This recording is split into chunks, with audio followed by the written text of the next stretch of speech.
Good morning. I'm Jack Wood. My pronouns are, he and him. And I am your worship associate today.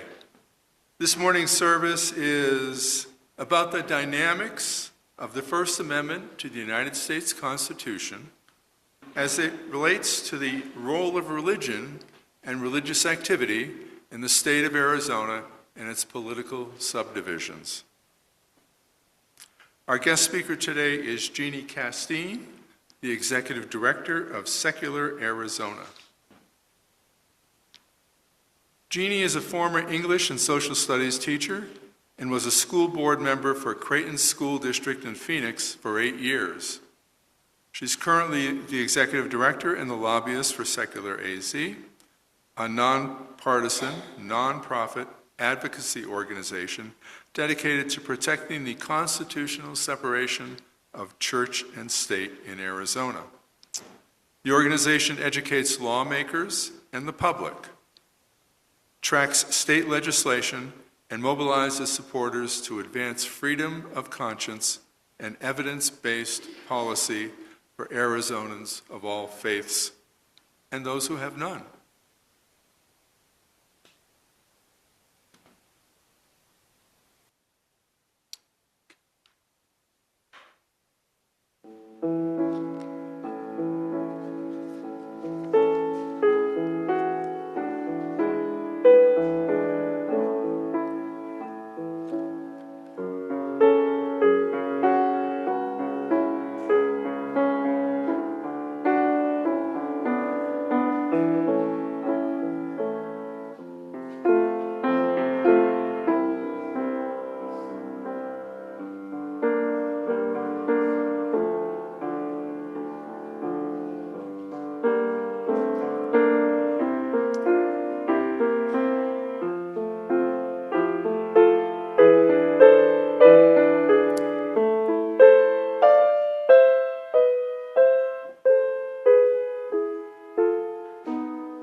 Thank you, Lena. For those of us with short-term memory issues, mine or yours, I'll introduce myself again. I am Jack Wood, your worship associate for today. If you're visiting us for the first time today, or if you're still kind of newish here, I'd like to extend you a very special and warm welcome. We are glad that you are here. Reverend Michelle LaGrave, our minister, is on leave for the summer, and so we have this special series of special speakers. So as Reverend Michelle usually says at the beginning of the service, whoever you are, wherever you come from, wherever you find yourself on your life's journey, whether you walked in or rolled in or zoomed in, whichever your pronouns, whomever you love, you are welcome here. You belong here.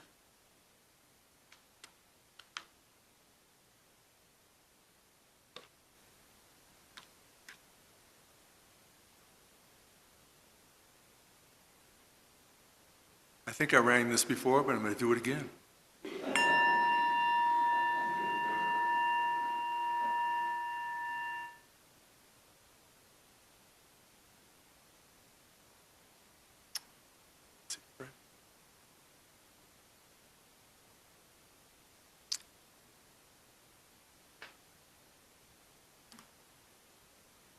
We begin our service in the Unitarian Universalist tradition of lighting a chalice. Our chalice lighter this morning is Fred Krapps.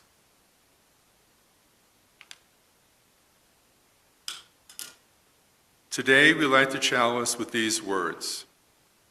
We light this chalice, a symbol of our heritage, in gratitude for this beloved community.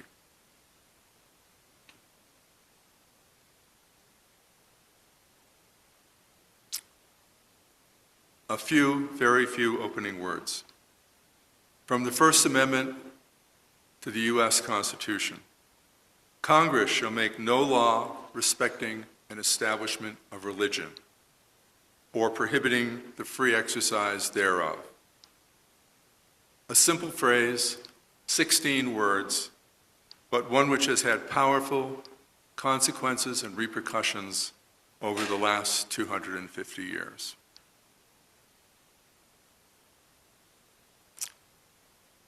And we will have our opening hymn. And Russ is going to lead us.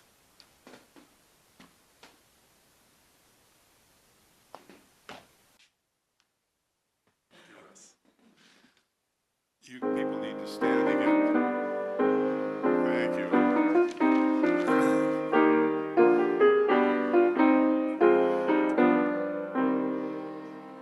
Once to every soul and nation comes the moment to decide.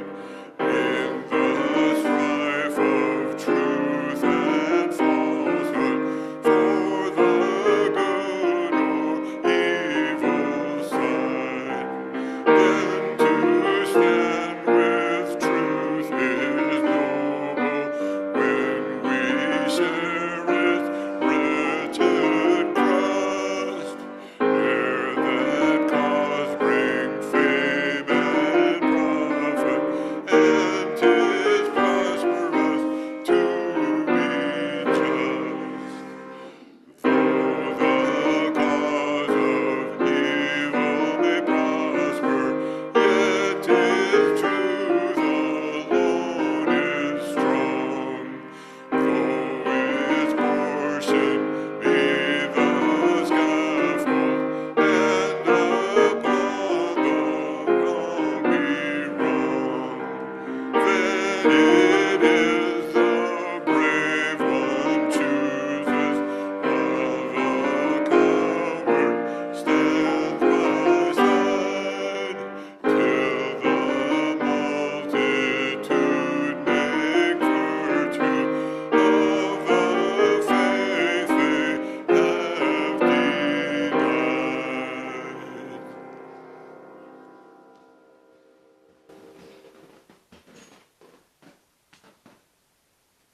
Thank you, Russ.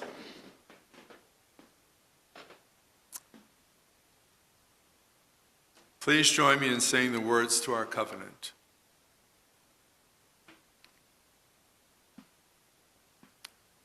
Love is the doctrine of this congregation, the quest for truth its sacrament, and service is its prayer.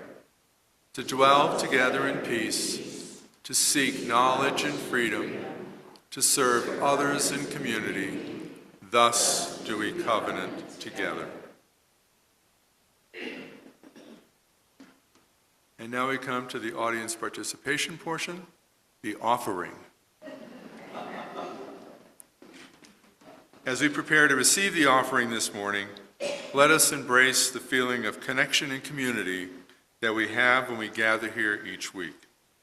Let us remember that this congregation and its programs are supported by your generosity.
We acknowledge the generosity of spirit expressed through this offering. What is given in love is received in gratitude. Amen, and blessed be.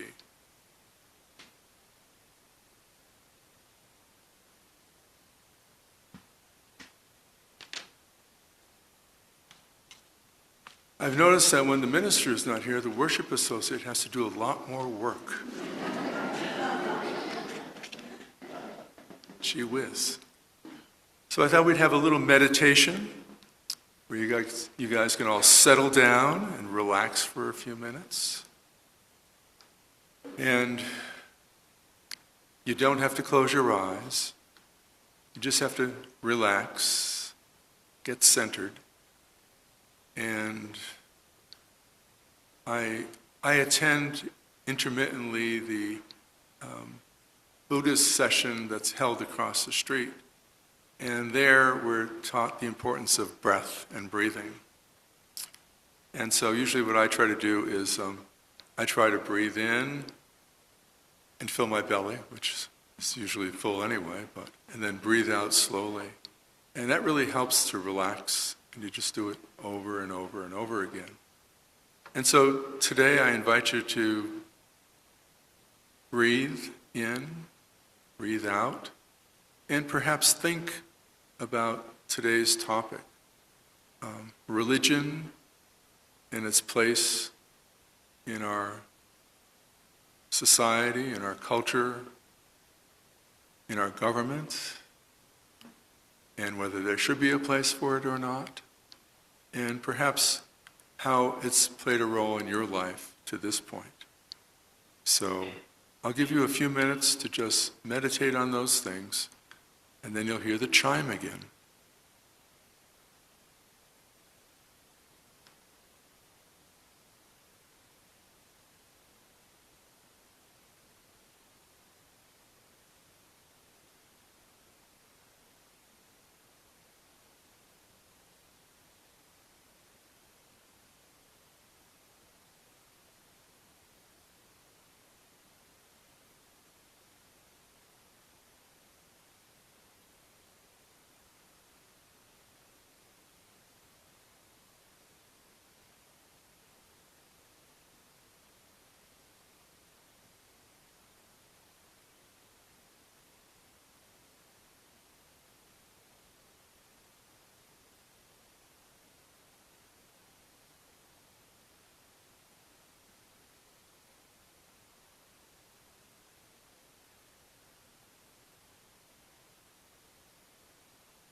We come to joys and concerns.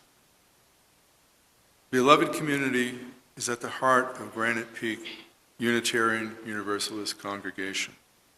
As we experience this time of meditation and music, we take a few moments to silently acknowledge the joys and concerns that are in our hearts and on our minds. If there is an event that moves you to joy or concern, hope or gratitude, grief or remembrance, you are invited to come forward and drop a pebble from these dishes into our communal water as an affirmation of our connection to one another.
May our joys and concerns, surrounded by the healing communal water of our beloved community, be acknowledged here today.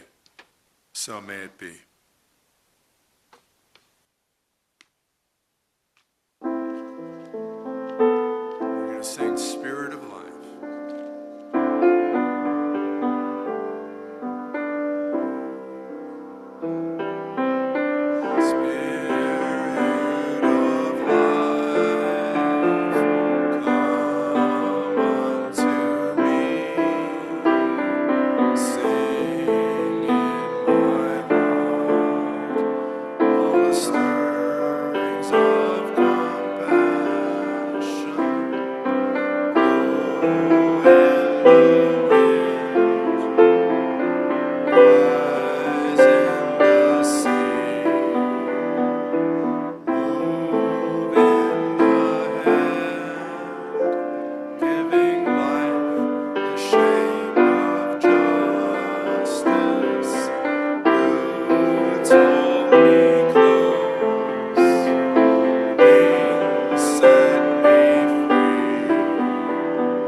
Russ, thank you for letting me sing that.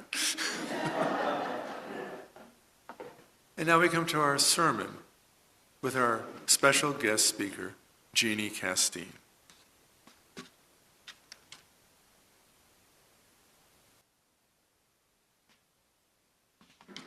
Hi, everybody. Thank you so much for coming out today. And I actually, probably about 25 years ago or so, my children are 29 and 26 now. I was a new mom, and I thought, I'm supposed to take my kids to church now, right? And so I did, and we found the West Valley Unitarian Universalist Church. So I have a little bit of experience with the UU faith, tradition, ideology, whatever you want to call it. I do have a slideshow today, so that's going to go up here, right? Because I do have some visuals here for folks. Is that going to go up on the screen? Okay, just making sure. All right, yeah. All right, so I'm sorry, but this is literally, I hate how much real estate the Epstein files have taken up in my brain, and I'm sure that there are a lot of you that can agree, right? I have done a lot of podcasts and deep dives, And there's no denying what is in those files and who perpetrated those crimes. And they will do absolutely anything to hold on to their power. I was hoping that maybe in Yavapai County the gas prices would be cheaper, but they're not. But you know, men will literally start wars rather than admit their mistakes, their crimes, not even mistakes. So anyway, in the year of Epstein, hang on to your hats, and if you'd like, get your phones out, because I do have a lot of QR codes here. I want to put this presentation into action, so if you'd like to bookmark pages as we go along, I made it heavy in QR codes. I'm also sharing this with the folks that are running the show here today, so you'll have a copy of this afterwards as well. So you can go ahead and go to the next slide, please. So Jack already did a great job introducing me today, so I'm not going to beleaguer it, but yes, I'm a public school teacher, and that is really where most of my passion comes from.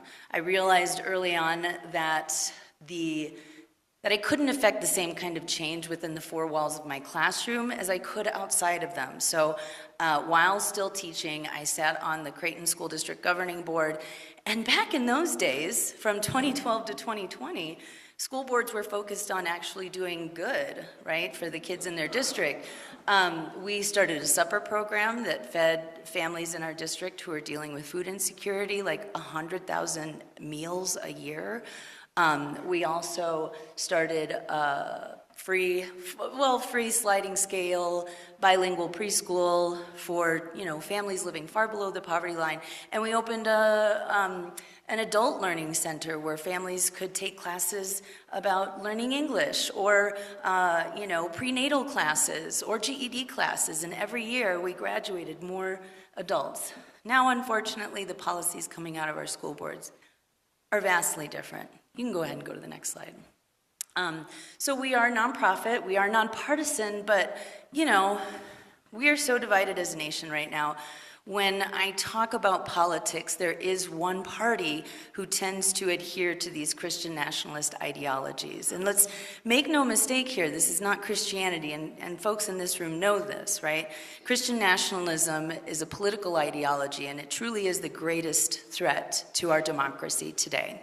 So we don't focus on candidates or races, but we do focus on issues. So we do belong to coalitions. We are big supporters of the Protect Public Education Act. We work frequently with partners in the LGBTQ space, in secular spaces, of course, in civil rights spaces, repro justice, education, you name it.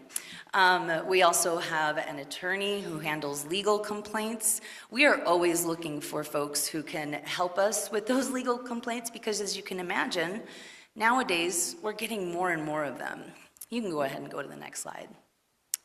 We also have in-person events. I love speaking to groups. So if you have another, I'm going to be actually next Thursday, this coming Thursday, I'm going to be at the Prescott Indivisible. So if you'd like to, it's going to be the same talk, but if you have a friend that wasn't able to be here, you can let them know. This last June, I traveled to 6 counties in Arizona and attended Pride events. And as I was telling Jack before the service, I want to give you all hope today, because it is pretty bleak out there, but there are so many glimmers of hope in the state of Arizona. When I go to these Pride events, you know what I notice? Many of them started after 2016, except for Bisbee, because Bisbee has been, Bisbee for a very long time. But most of these other places, 2017, 2018, 2022, they didn't have Pride events until after fascism started creeping at our doors. And that speaks volumes to the resiliency of our neighbors and those that we care about. And we are able to join the fight with them. We also have a webinar on Fridays at noon for those of you who want to engage in topics of either Christian nationalism or ex-evangelicals or current events, legal opinions, and scientists. So we try to run the gamut of things that folks who approach the world in a more skeptical manner would want to talk about. You can go to the next slide. I also started to write a blog, an opinion column. As a former school board member, after the 2022 election, I saw the folks who are showing up to their school board meetings angry about masking and vaccinations and CRT and trans kids showing up not only to their board meetings but then getting elected. And the policies that they came in were so shocking to me as a former board member that I started writing a very snarky, very cheeky kind of opinion. It's very meme and GIF heavy, so, you know, it's not serious journalism. I'm not a journalist, so I do not have to abide by any journalistic integrity or anything like that. It's really mostly for me to be able to vent. So you can go ahead and go to the next slide. Oh, we have a bill tracker too. If you want to know which bills are moving through the state legislature, and we have a half-time legislature that meets from January to June typically, you can follow along and see which bills we're asking folks to either support or oppose. Unfortunately, most of the time, we are asking you to oppose bills, but fingers crossed, maybe this next legislative session, we will be asking you to support bills. Wouldn't that be great? Oh my gosh, that would be so great. You can go ahead and go to the next slide. All right. All right, so here's if we're talking about the good, the bad, and the ugly, this is the bad and the ugly, and I'm going to try to end with some good. So in this last legislative session, many of the bills that we saw targeted public education. Many of them seek to turn our schools into private schools, you know, by inserting religion. So let's just take it from the top. HB 2008 would ban school libraries from joining the ALA. Now, interestingly, as a former school teacher who has experienced cuts, massive cuts, more than any other state in the union since 2008, most schools nowadays don't even have librarians, much less the ability to buy memberships. But if you didn't have a librarian, wouldn't you want them to join the membership so that they know what the latest trends are? But this is not serious, well, it's very serious legislation, but it's part of a bigger movement. This bill was introduced this year to test the waters and see how many people they could get to support this, because the goal is to ban libraries. And in Mojave County, where they have a full GOP board with 4 out of 5 of them saying that they're MAGA, the County Board of Supervisors has now taken over the library system there, and they have banned about 50 books.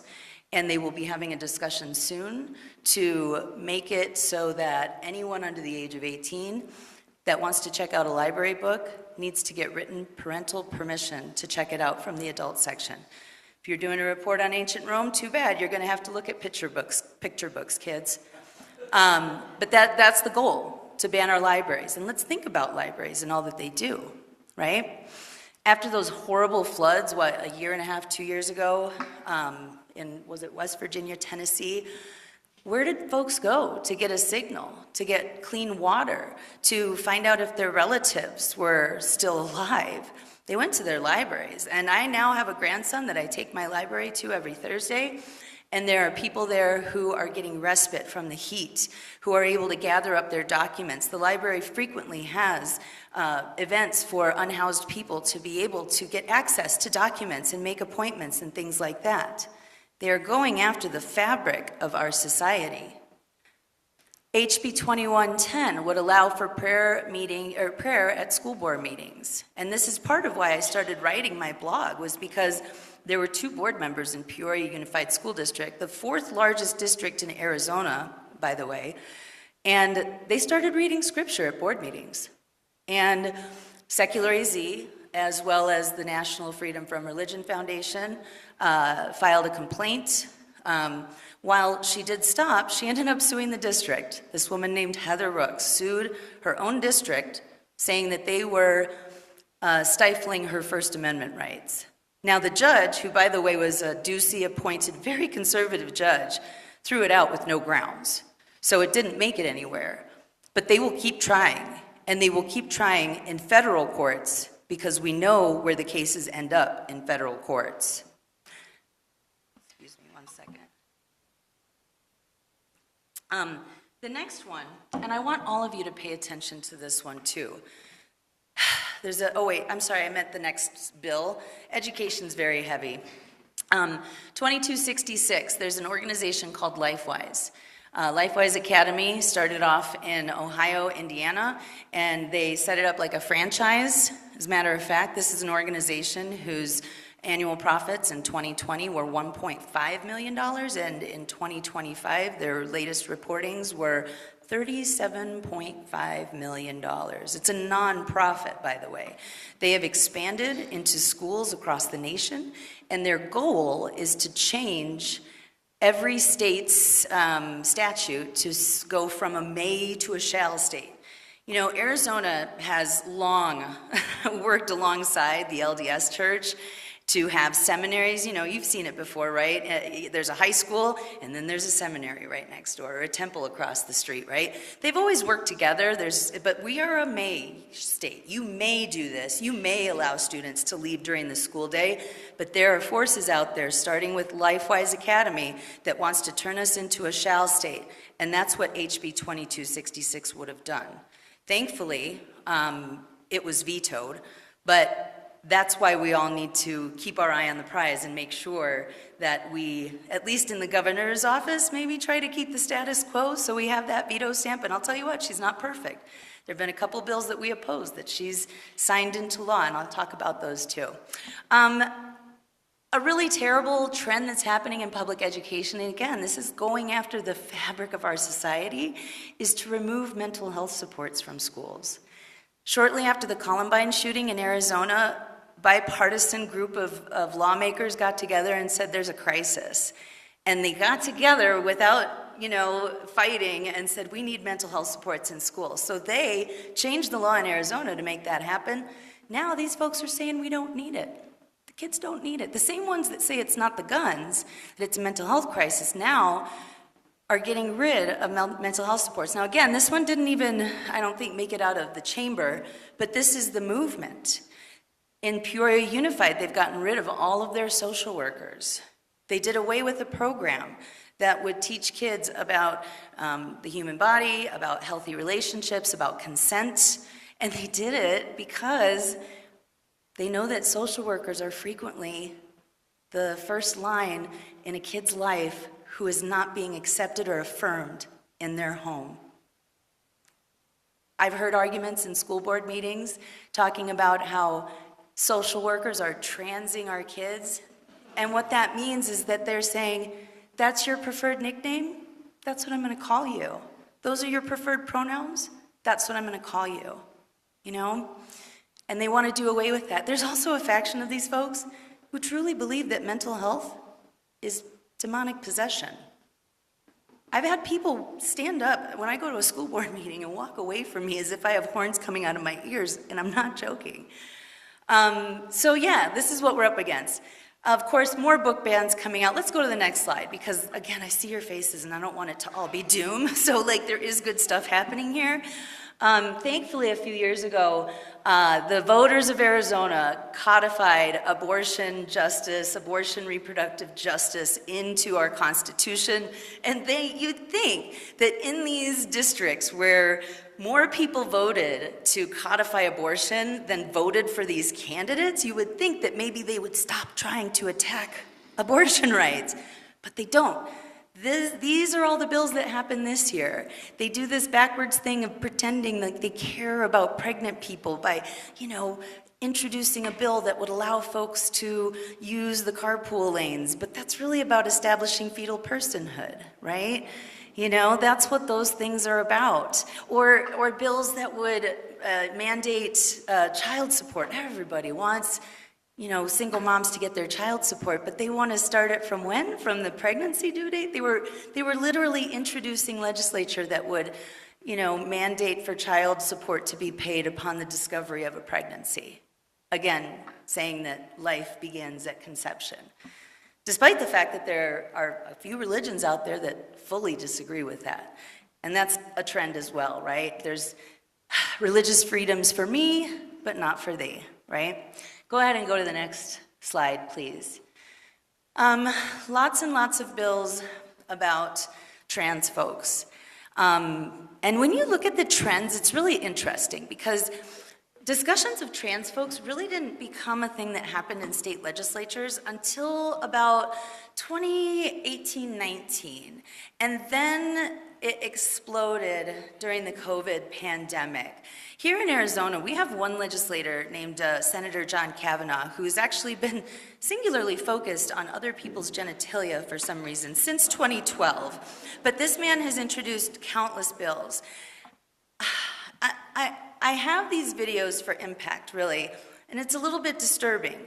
So this is an older gentleman who went to talk about one of these anti-trans bills, and he's speaking to the Senate Government Committee, and that's chaired by a man named Senator Jake Hoffman.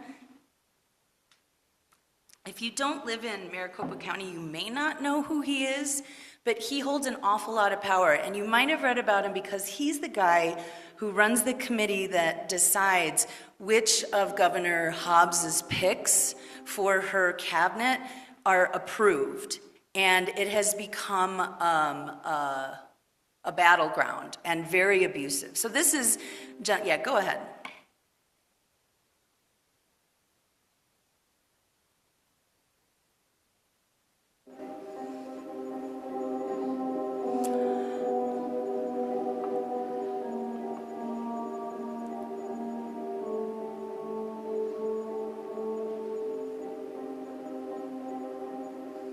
Our 11th Senate, I represent myself, Chairman and members of the committee.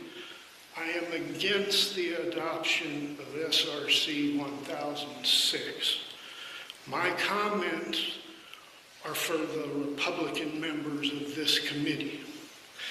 This bill and others that have been introduced into this legislature this year and over past years, as well as similar bills introduced and adopted in various other states of this country, particularly states with Republican-controlled legislatures, are nothing more than further actions by your party attempting to carry out a genocide of transgender, intersecting queer people. We're going to go ahead and stop you right there. Thank you for your time. Sir, your time is up. Prevention and Human Security recently published an article warning that our already in the early stages of a genocide. You're done, against Mr. Chair, point of order. Why? Sit down. Mr. Albert, Chair. I will recognize your point when the gentleman sits down. I have a First Amendment right to speak. I have a First Amendment right to speak. Sir, you are being asked now to leave the building. Out of the room, please, sir. You are being removed from this room. We will engage in civil debate, and that was absolutely uncalled for. Mr. Chair, point of order.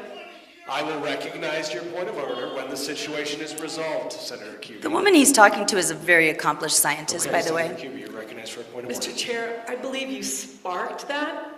This gentleman was speaking his point of order. Hold on. Senator Cubey, that's not a point of order. You're ruled out of order. You're not recognized. That's not a point of order. My point Senator Kavanaugh, did you have a point of order or just in response to You have responded the way I would. Thank you very much. So that is, I honestly, I avoid Senate government. I really do. It's wildly abusive. I've watched them target people of color, telling them to leave, having completely different sets of rules depending on who's there to support the bill and who's there to oppose the bill. And unless the legislature is flipped, there's no opportunity I'm sorry, I lost my track of thought, but there's no opportunity for other leadership in those committees. So, you know, what happens here is that because the Republicans, by the way, have had control over our state legislature since 1966. So, what that means is that they head every committee. They get to have a majority on every committee. If two folks are dealing with a fire and they can't drive down from Coconino County, they'll cancel everything on the committee if they don't have the votes. And less than 1% of the bills that are introduced by Democrats even get a committee hearing. This is Arizona's democracy. So while we can get excited about the changes we saw with Governor Hobbs, with Adrian Fontes, with Chris Mays, who is my favorite. You know, there's much work to be done at the legislative level. Go ahead and go to the next slide, please. Thank you.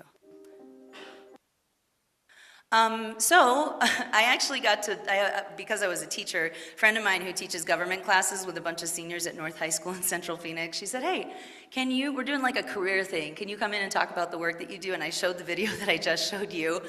And like even the kids who are, you know, just dozing off or not really paying attention, suddenly were engaged and enraged. So I think this should be required viewing for like every single citizen in Arizona, because it will light a fire under you when you see that kind of stuff. Go ahead.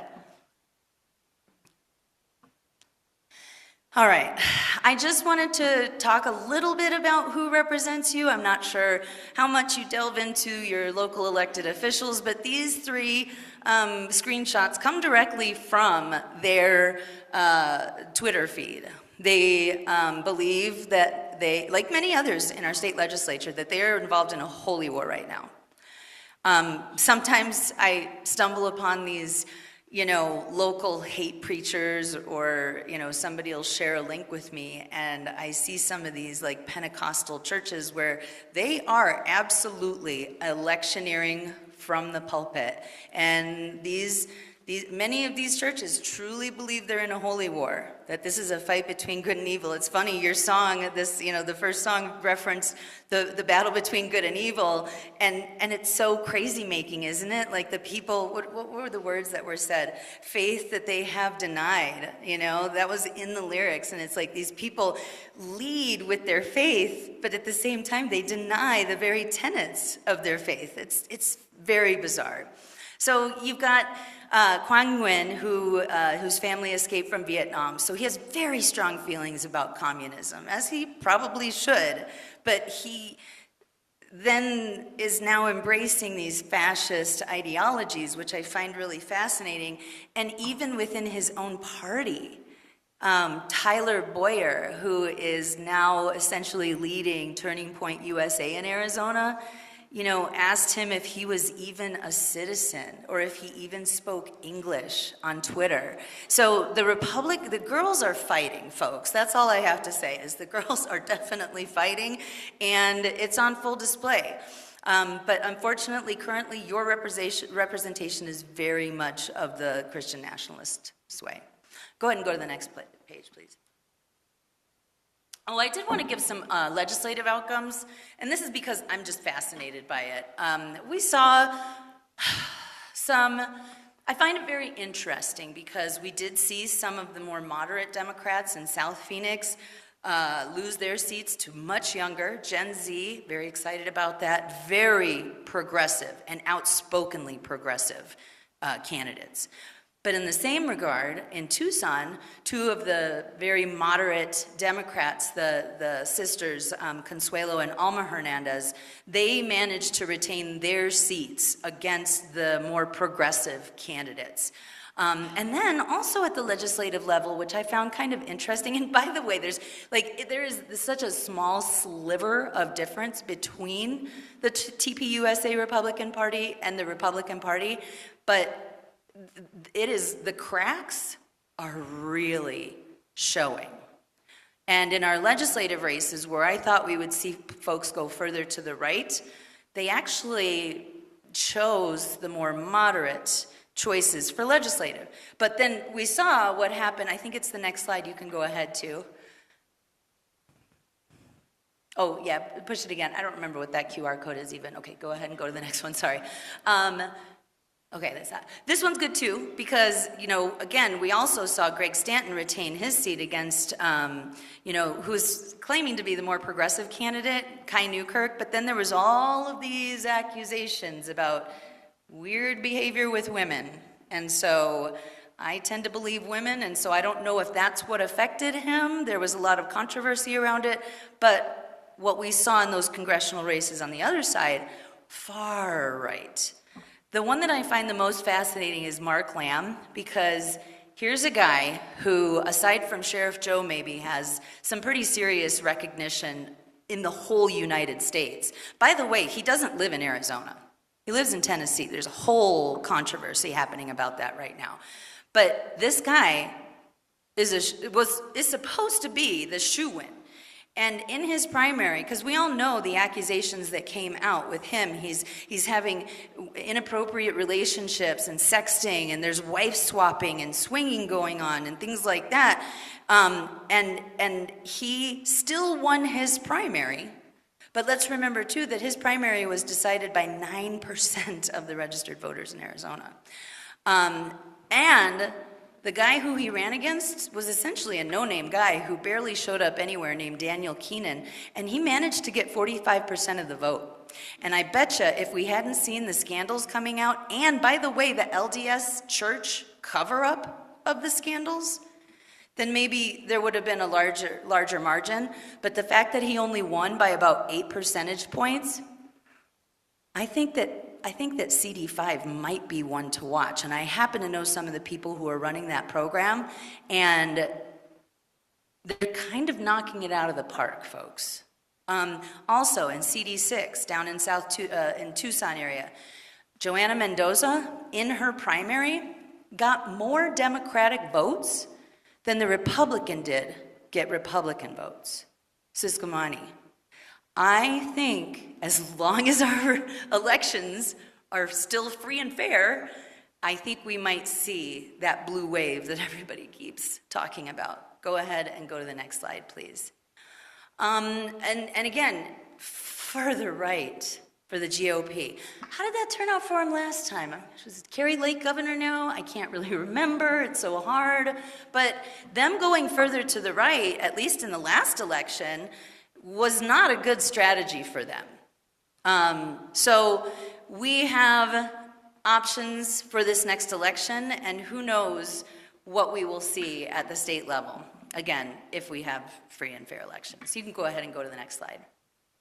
Then there were some ballot initiatives. You may have heard the news recently that the Protect Public Education Act will make it on the ballot. It is going to be Prop 212, so hallelujah for that. The anti-union measures they were really just trying to target the teachers, but boy, is it a pesky thing when your other public servants also belong to unions too, and when you don't know how to write bills, right? This is coming straight from Warren Peterson, who is going head-to-head with Chris Mays, probably, again, one of my favorite politicians. I'm not on her campaign team. I just love that she is standing up against the fraudsters. It's amazing.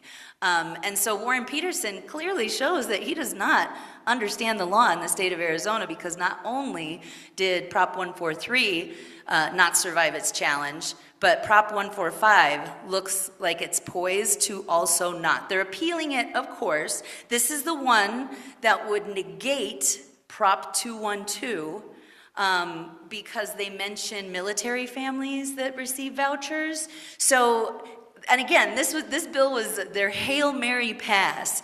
I mean, we go to the Capitol in shifts, and there were people at the Capitol until about 5 in the morning. And they set up a special committee, you know, they work around the rules to be able to push this through, even though the deadlines had passed for bills to be able to be going through committee. They find the loophole, they change the rules, bam. Now we're going to vote on it, right? So a good rule of thumb here, you can see on the bottom, 1 makes it a constitutional amendment, and it's coming from the state legislature. 2 is voter-led. So typically with bills that begin with the number 2, those are almost always the bills that you can support, because they're coming straight from the people. And then the 3s are bypassing the veto, which is what the trans bathroom ban is. Hobbs vetoed a bill. They said that's not good enough. We want to really destroy the lives of trans kids. So far that one's looking like it's going to make it on the ballot. This one's really scary. 320 sounds great. We want 60% of all of our educational funding to go directly into the classroom. It sounds good. It's terrible, because there's so many things that make up a school and a school district. We have transportation, we have clubs, we have, hold on, what am I thinking about here? Classroom spending, team sports, the arts, all of those things. those are outside of the classroom budget. And so this is the one that worries me the most. And unfortunately, this is going to affect those districts that have an incredible wrestling program or an amazing football program. And then those people are finally going to be mad because it affects them. You know what I mean?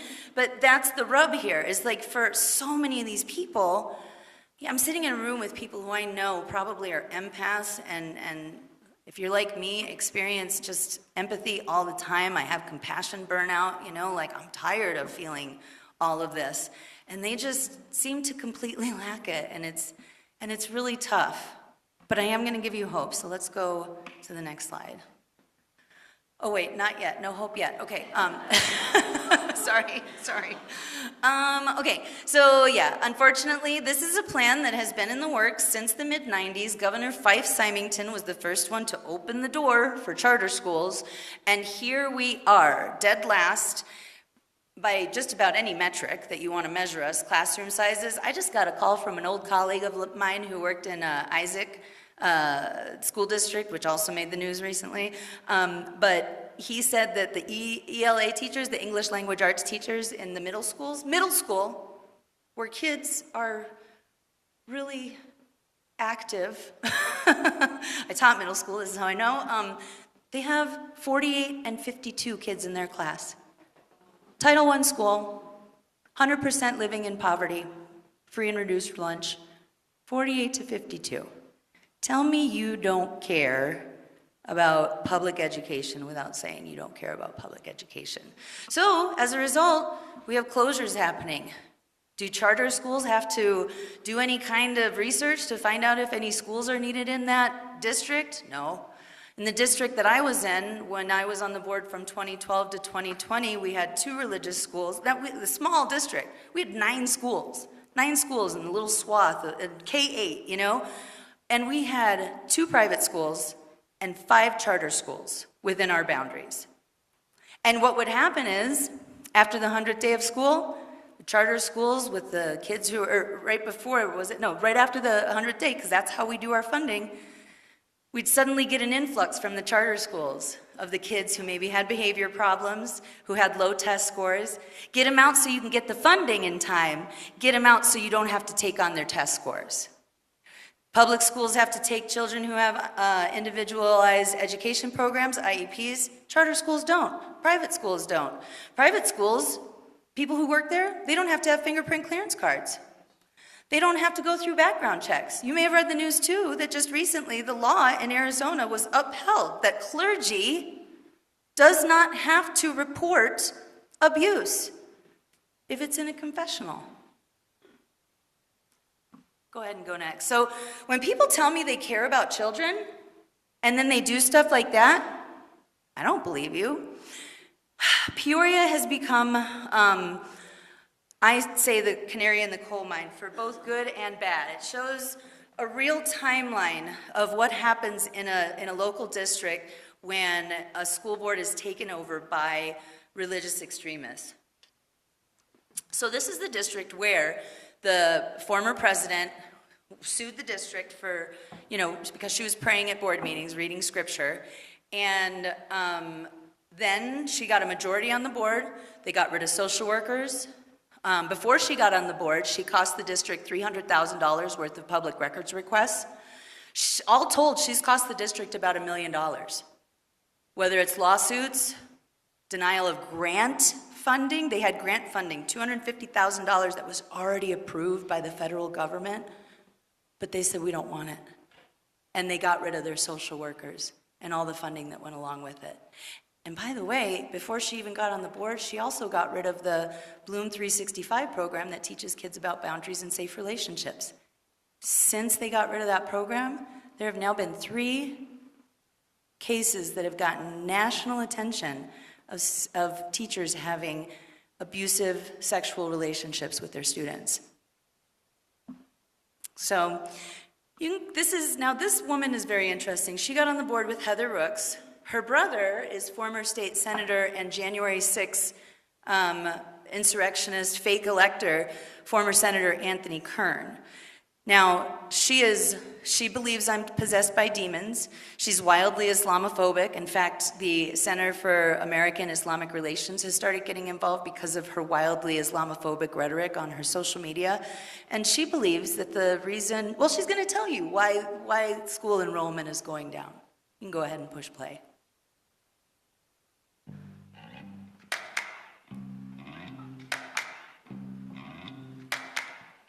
I'm going to choose to quote Charlie Kirk, who says, "Get married, have children, and build a legacy."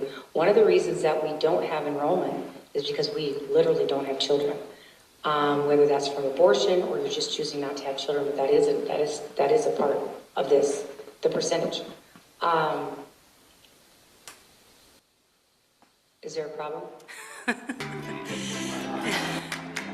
There was the president of the union just started laughing hysterically and gathered up her things and walked out of the meeting after she, both quoted Charlie Kirk and blamed abortion for low enrollment.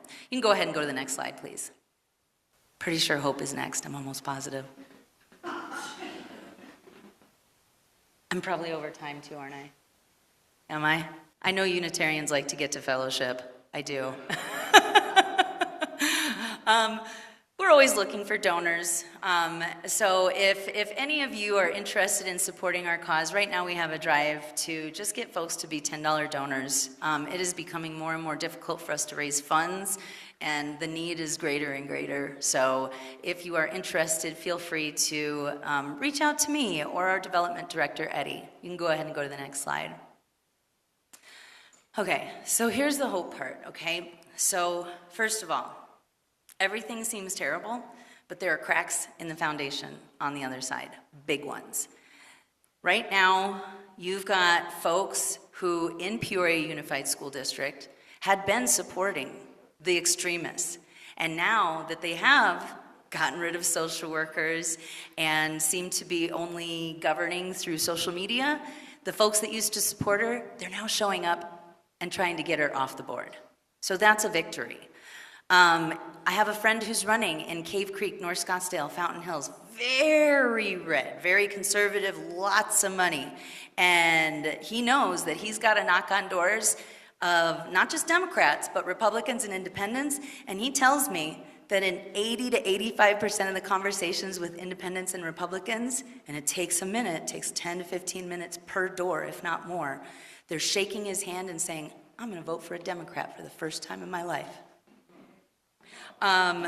In Mojave County, where they're banning the books, there's a horseshoe effect happening, because up in Mojave County, there's a lot of veterans, a lot of retired people, a lot of people. Healthcare is their #1 industry, and their healthcare system there is bogged down because of DOGE and the policies coming out of Washington, and they're starting to see it. Also, all those veterans, they don't like when people try to ban books because they fought against people who tried to ban books. So now you've got folks in the Republican Party and the Democratic Party up there working together. In Maricopa County, there's a woman named Lisa Everett. She was the chair of her LD25 GOP. She's been around for a long time. She told me when we did Sunday Square Off a couple months ago, she hates Turning Point USA. And what happened to her is when she got together with somebody from the Democratic Party because a woman in her community had been detained by ICE, someone who owned 2 restaurants who'd been in the country for 25 years, they got together and she was censured by her party. So Lisa Everett is a fiery woman, and when you cross her, she's going to get back to you. And so she has recently. You may have heard Ralph Heap, who was a TPUSA candidate for Arizona Corporation Commission. Looks like he lied on his financials. Lisa Everett's the one that found out about it, and they may just lose a candidate off of that slate, which could mean for the first time that we might actually have like a majority on that board. Like, that's crazy. So there's a lot of hope out there. You know, I didn't watch the Anthony Fauci hearing, right? But it just goes along with the whole idea of distrust. They want us to distrust our neighbors, right? Have you noticed, too, there's a lot of talk suddenly about the DSA and communism. And I'm hearing folks on the left talking about those things as if, without a full picture, I guess, and saying that they're bad. If we're being guided to distrust our neighbors, our colleagues, our fellow humans, we need to question the source more and more than we ever had before. Right? And we need to call out injustice whenever we see it. And there is hope in this very bleak timeline, but it's going to require each and every one of us probably doing more than we ever wanted to, especially at this stage of our lives. But we need to have a big tent, and we have to be willing to do the work. Anybody here watch Andor by any chance? It was on the Disney Channel. Oh my gosh. This show very perfectly encapsulates what we are going through. You don't have to be a Star Wars nerd to like it. I can't watch any Star Wars films with my son because he says the whole script. So, but this is a great show. It's on Disney Plus, which, again, probably questionable people. But this is the attitude we need, folks, and I'm going to leave you with this.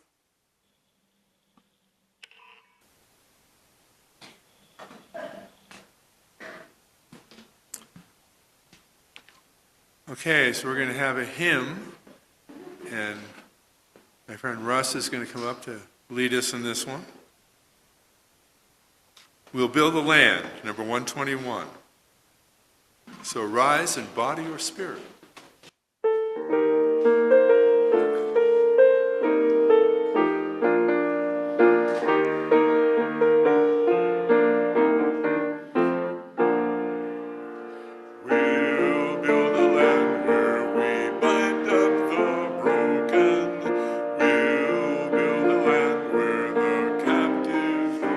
Where the oil of gladness dissolves all mourning.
We extinguish this flame, but not the light of truth, the warmth of community, or the fire of commitment. These we carry in our hearts until we are together again. So I think we're done. And I just want to thank Jeanne for coming and letting us know that we live in a land of precarious politics. Go in peace.